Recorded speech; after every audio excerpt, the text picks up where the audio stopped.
तर शिवरायांचा पुतळा कोसळल्यानं महाराष्ट्राच्या स्वाभिमानाला ठेच पोहोचले, दैवताचा अपमान झाल्यानं आजचं आंदोलन आहे अशी माहिती काँग्रेस नेते विजय वडेट्टीवार यांनी दिली। तर हे आंदोलन राजकीय असल्याचा आरोप देवेंद्र फडणवीसांनी केला।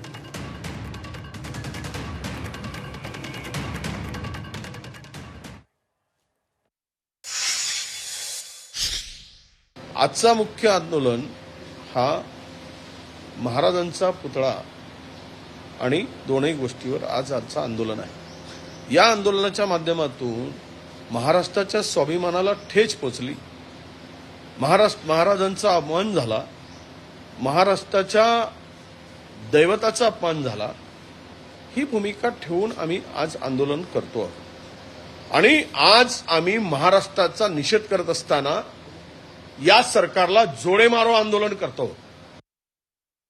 जो आज आंदोलन हो रहा है पूरे तरीके से राजनीतिक आंदोलन है।